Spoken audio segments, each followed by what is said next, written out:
اور میں ان کا قتل کر کے جلدی سے اس لڑکی سے شادی کر لوں۔ مولا علی کے آنے سے پہلے ہی اس نے ان کے قتل کی پوری تیاری کر رکھی تھی، اس خنجر کو زہر میں بجھا لیا تھا۔ اور جب میرے مولا کوفہ میں تشریف لائے تو رمضان کا مہینہ چل رہا تھا۔ 19 رمضان کی صبح سحری کھا کر مولا علی فجر کی نماز پڑھنے کے لیے کوفہ کی جامع مسجد کی طرف جاتے ہیں۔ وہ ایک بہت ہی عجیب سی صبح تھی، ہر طرف اداسی ہی اداسی تھی۔ شاید فضا کو بھی معلوم تھا کہ آج ولایت کا شہنشاہ، ولایت کا یہ چاند مان پڑنے والا ہے۔ عبد الرحمن ابن ملزم پہلے سے ہی مسجد میں چھپا ہوا تھا۔ آپ مشکل کشاں جیسے ہی نماز کی حالت میں گئے، اس نے پیچھے سے زہر بجھے خنجر سے وار کر دیا۔ آپ کا امامہ شریف پھٹ گیا اور سر سے خون بہنے لگا۔ آپ زمین پر گر پڑے۔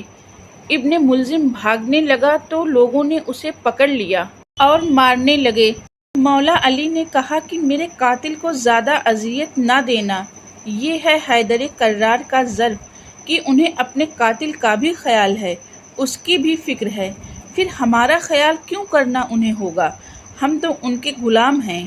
وہ گھرانہ ہی اعلیٰ ہے، اس گھرانے کی شان ہی نرالی ہے، کسی منگتے کو خالی ہاتھ نہیں لوٹاتے، پھر بھلا اگر ہم کچھ مانگیں گے تو ہمیں خالی ہاتھ کیوں لوٹائیں گے؟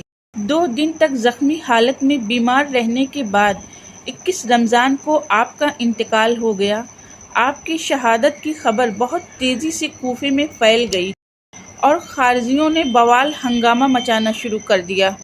جو لوگ اپنے آپ کو مولا کا محب کہتے تھے، ان سے محبت کا دعویٰ کرتے تھے، وہ سبھی خارجیوں کے ہنگامے کے ڈر سے اپنے اپنے گھر میں چھپے رہے، اپنے گھر کا دروازہ بند کر لیا۔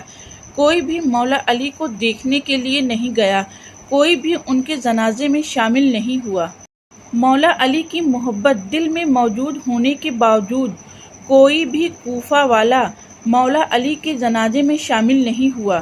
آپ کے جنازے میں صرف 3 لوگ تھے، حضرت امام حسن رضی اللہ تعالیٰ عنہ، حضرت امام حسین رضی اللہ تعالیٰ عنہ اور حضرت امام حسین کا ایک غلام کیش۔ حضرت امام حسن رضی اللہ تعالیٰ عنہ نے مولا علی مشکل کشاں کے جسم ناز کو نہلایا اور پھر جنازے کی نماز پڑھائی۔ ذرا سوچئے، دنیا والوں نے آل محمد پر کتنا ظلم کیا، کتنا ستم ڈھایا، لیکن پھر بھی ان لوگوں نے صرف صبر کیا اور اللہ کا شکر ادا کیا، چاہے بات حضرت امام حسن رضی اللہ تعالیٰ عنہ کو زہر دینے کی ہو یا پھر حضرت امام حسین رضی اللہ تعالیٰ عنہ کو کربلا میں گھیر کر شہید کرنے کی ہو۔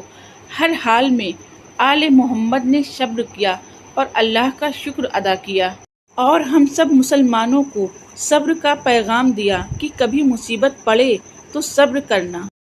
جنازے کی نماز پڑھانے کے بعد حضرت حسن اور حضرت حسین رضی اللہ تعالیٰ عنہ نے آپس میں مشورہ کیا کہ بابا جان کے وجود ناز کو کہاں دفن کیا جائے، کیونکہ کوفے میں تو خارجیوں نے ہنگامہ مچا رکھا تھا اور انہیں ڈر تھا کہ خارجی لوگ ان کے بابا کے جسم کے ساتھ کوئی بدتمیزی نہ کریں، کوئی بے حرمتی نہ کریں۔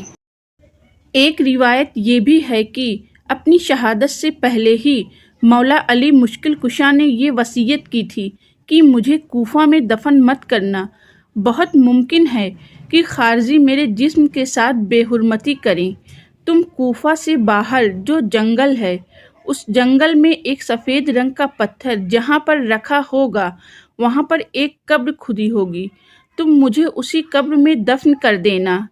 یہ مولا علی مشکل کشاں کی وصیت تھی، کیونکہ انہیں پہلے سے ہی حالات کا اندیشہ تھا۔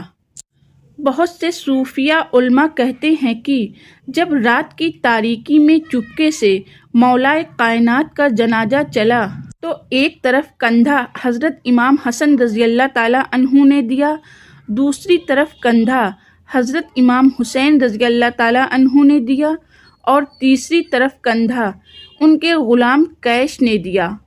چوتھی طرف کندھا دینے والا کوئی نہیں تھا، تو اللہ رب العزت نے چوتھا کندھا دینے کے لیے فرشتوں کو بھیجا۔ یہ ہے علی کی شان کہ ان کی میت کو کندھا دینے فرشتے آتے ہیں۔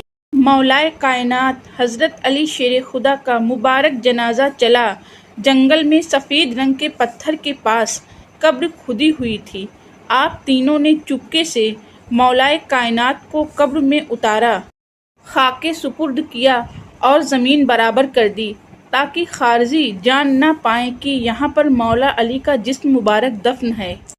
ایک طویل عرصے تک کسی کو بھی نہیں پتا تھا کہ مولائے کائنات کا قبر مبارک کہاں ہے۔ اہل بیت کے لوگ چپکے سے خاموشی سے حیدر کرار کی قبر پر زیارت کے لیے جاتے رہے۔